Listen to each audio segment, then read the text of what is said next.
অ্যাক্সিডেন্টের আগে যতটুকু আমি জানি কি দুজন আনসার, একজন জায়গাতেই ডেড এক্সপায়ার হয়ে গেছে, মারা গেছে, আরেকজনকে খুঁজে পাওয়া যাচ্ছে না। এই অবস্থায় আমি জ্ঞান হারিয়ে গেছি যতটুকু জানি কি। এর আসসালামু আলাইকুম প্রিয় বন্ধুরা, অনেক দিন পরে চট্টগ্রাম পতেঙ্গা থানায় ঘুরতে আসছি। আপনারা শুনে খুশি হবেন, গত 12 ফেব্রুয়ারি নির্বাচন ডিউটি শেষ করে আসার সময় যে গাড়িটা আমাদের অ্যাক্সিডেন্ট হয়েছিল, এর ভিতরে যিনি ছিলেন আমার প্রিয় বন্ধু মোহাম্মদ আবু তাহের। উনি মারাত্মকভাবে অ্যাক্সিডেন্ট হয়েছিল। অ্যাক্সিডেন্ট হওয়ার পরে চট্টগ্রাম ক্যান্টনমেন্ট সিএমএসে চিকিৎসাধীন ছিল। চিকিৎসা শেষে এখন ক্যাম্পে ফিরেছে, মোটামুটি সুস্থ আছে। তো কিভাবে অ্যাক্সিডেন্ট হয়েছে, কী কারণে অ্যাক্সিডেন্ট হয়েছে, ওস্তাদের মুখ থেকে শুনে বলেন ওস্তাদ। আসসালামু আলাইকুম, আমার নাম এপিসি মোহাম্মদ আবু তাহের। তবে অ্যাক্সিডেন্টের আগে যতটুকু আমি জানি কি অতটুকু বলছি। মানে তখন সবার আগে নির্বাচন ডিউটি সুষ্ঠুভাবে শেষ করে যখন অস্ত্র গোলাবারুদ জমা দিয়ে যখন আমরা আসার পথে, তখন গাড়িতে এসে দিকে আমার সহকর্মী যারা ছিল ওরা আসে নাই। তো ওদের জন্য একটু ওয়েট করার জন্য গাড়িতে বসেছিলাম। তো ওরা আসবে, তখন গাড়ি ছাড়বে, তখন চলে যাব।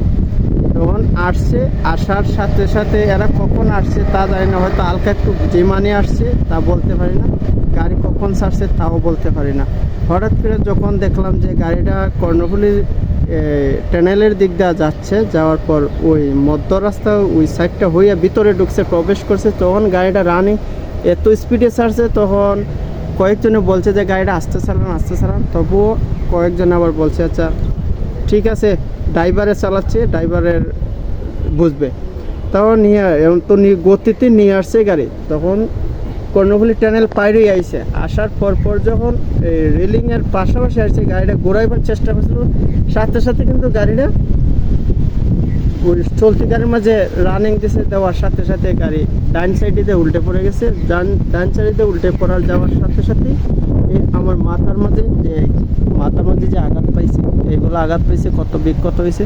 কারণ হচ্ছে একমাত্র ওই বাহিরে যে রেলিংটা আছে, রেলিংয়ের বাড়ি খাইয়া আমি অচেতন অবস্থায় পড়ে গেছি। পড়ে যাওয়ার পর বেশ কয়েকটা ব্যাগ পড়ছে আমার উপরে, পড়ার পর আরও কয়েকজন আনসার আমার উপরে আইসা ঝাঁপিয়ে পড়ছে। ঝাঁপিয়ে পড়ার পর সাথে সাথে দেখা যাচ্ছে যে আমি দুজন আনসার, একজন জায়গাতেই ডেড এক্সপায়ার হয়ে গেছে, মারা গেছে, আরেকজনকে খুঁজে পাওয়া যাচ্ছে না। এই অবস্থায় আমি জ্ঞান হারিয়ে গেছি যতটুকু জানি কি। এরপরে আমি আর কিচ্ছু বলতে পারি না, এরপরে আমি মত হয়েছে। সবাই তো শুনলেন কীভাবে অ্যাক্সিডেন্টটা হয়েছিল। যাই হোক, আপনাদের দোয়া এবং ভালোবাসায় আল্লাহর রহমতে অনেক সুস্থ। তো সবাই দোয়া করবেন তার জন্য, আল্লাহ তাআলা তাকে যেন সুস্থ রাখে এবং বাকি জীবনটা যেন আপনাদের মাঝে কাটায় দিতে পারে। সবাই ভিডিওটা শেয়ার করবেন।